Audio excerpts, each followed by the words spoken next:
మళ్ళీ ఒక చరిత్ర తిరగా రాయడానికి మనందరం ఇక్కడ సమావేశమయ్యాం. ఇప్పుడే కొల్లు రవీంద్ర గారు చెప్తూ రాబోయే 40 రోజుల్లో ఏ కార్యక్రమం చేయాలి, ఏ విధంగా మీరందరూ ప్రజల్లోకి వెళ్ళాలి, ప్రజల్లో చైతన్యం ఎట్టజేయాలో చాలా స్పష్టంగా చెప్పారు. ఇప్పుడే కరీముల్లా అయితే బీసీ సాంగ్ కూడా చాలా బాగా చేశారు. ఆయన్ని కూడా మనస్ఫూర్తిగా అభినందిస్తున్నా. మంచి సాంగ్ తీసుకొచ్చారు.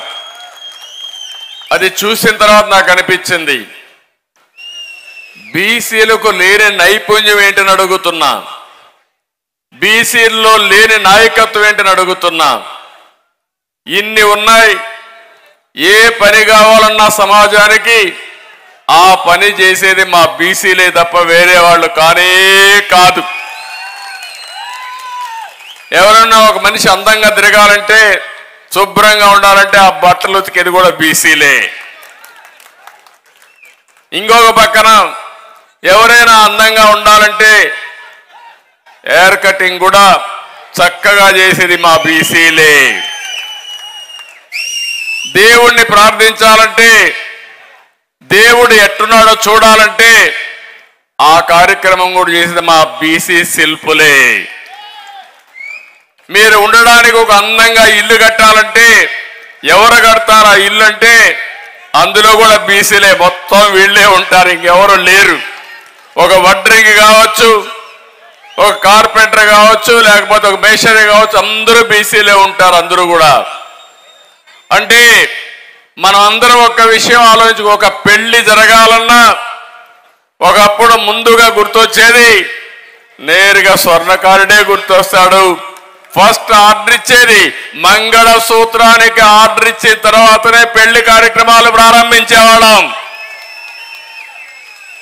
అంటే ఇవన్నీ కూడా మీరు గుర్తుపెట్టుకున్నాయి. ఒకసారి ఆలోచించాల్సింది, జనాభాలో 50% బీసీలు. అనునిత్యం ఏ కార్యక్రమం కావాలన్నా ఆ కార్యక్రమాన్ని జయప్రదం చేసేది బీసీలు. చరిత్రలో మీరు చూస్తే బీసీలంతా కూడా వంశ పారంపర్యంగా చేతి వృత్తులు, కుల వృత్తులకు అలవాటు పడ్డారు. కొంతమంది కుల వృత్తులు చేశారు, కొంతమంది చేతి వృత్తులు చేసి చేనేత, కమ్మరి, కుమ్మరి, వడ్రంగి ఏ కులమైనా తీసుకున్నా ప్రతి ఒక్క కులం ఒక కార్యక్రమం చేసుకుంటూ ముందుకు పోయారు. దీనివల్ల మీరు ఒక్కసారి ఆలోచిస్తే పనులన్నీ చేశారు, కానీ మీకు రాజకీయ ప్రాధాన్యత లేదు, ఆర్థిక వెసులుబాటు లేదు. అందుకే మొట్టమొదటిసారిగా ఎన్టీ రామారావు గారు వచ్చిన తర్వాత బీసీలకు న్యాయం చేసిన ఏకైక నాయకుడు, ఏకైక పార్టీ తెలుగుదేశం పార్టీ.